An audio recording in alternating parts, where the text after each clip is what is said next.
Congresswoman from California, Congressman Diane Watson. Mr. Paulson, I want to thank you for being here and your patience. A few minutes ago, we talked about an institution that you thought would be able to deal with regulatory activities. How do you feel about the regulatory proposals that have been put forth by President Obama and Congress? That's a pretty broad, general question. Have you been following them? I would say I made, when I was Secretary of the Treasury, I put forward a number of regulatory proposals, put forward a regulatory blueprint. And there are a number of things that the administration has put forward that I am very, very pleased about. The wind-down authorities for non-banking institutions, the idea that there be a macro stability regulator, the idea that there be a consolidation of banking regulators.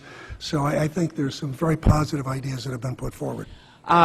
Would you please, if we send you the exact questions, would you put your responses in writing so I can say that when we form this new regulatory system, these are some of the points that we ought to consider? We're trying to unscramble eggs that are really rotten at this point, and we must move forward and correct this system. It's impacting on not only the United States, but the rest of the world, too. We got to get it right. And I cannot be convinced that this wasn't seen back a year ago, the collapse. But in trying to move on, I want to reiterate what has happened on Tuesday. It was reported that just 1 month after repaying their $10 billion in aid, Goldman Sachs would be posting a second quarter net profit of $3.44 billion.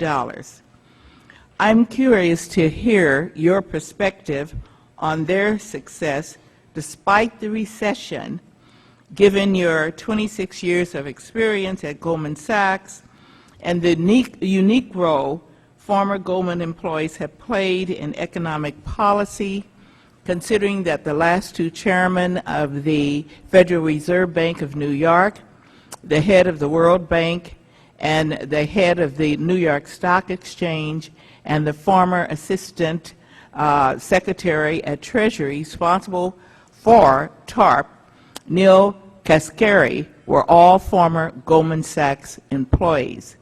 And why do you believe Goldman Sachs has been able to bring in such profits despite the current economic conditions? Yeah, I don't have an answer for you. I have not worked at Goldman Sachs in 3 years, so I can't explain what they're doing that's working.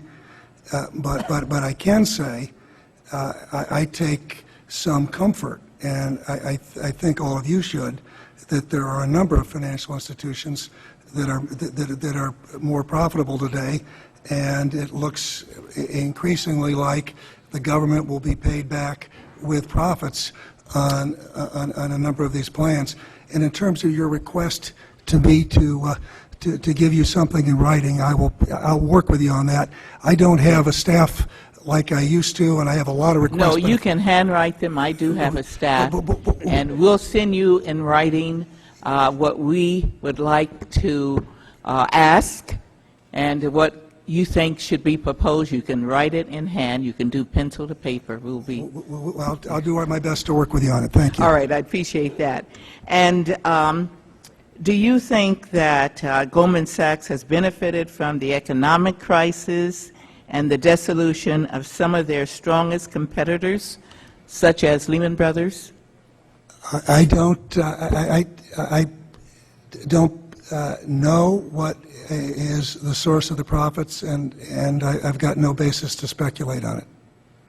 Okay. How was the determination made that institutions such as Bear Stearns, AIG, and Merrill Lynch should be saved either through direct assistance or acquisition, while Lehman Brothers would be allowed to fail. I'm not quite clear, and I know you've addressed it. Yeah, I did, and I will just say to you, we did not have the legal powers, we believe, to do something in the Lehman Brothers case. We did not have the TARP to put capital in, and we did not have a buyer as we did in the case of Bear Stearns. And so we were faced with sort of an unfortunate set of circumstances. And I will conclude. I see the red light, Mr. Chairman, but I just want to say, if we have missed our oversight responsibilities, I need to know what you consider in writing, and we'll put that in our letter to you, what you consider government could do more of. I do know that we did not, this committee under the former administration did not do the kind of oversight. Maybe we were asleep at the wheel, or maybe we looked the other way. But I'd like to hear from you what government could do so we don't get in this situation again, and I think really it's worse than the Depression of the 30s. Thank you, Mr. Chairman, for the Thank you extra very much. Thank the seconds. gentleman from California. I now yield to Mr. Garrett of New Jersey.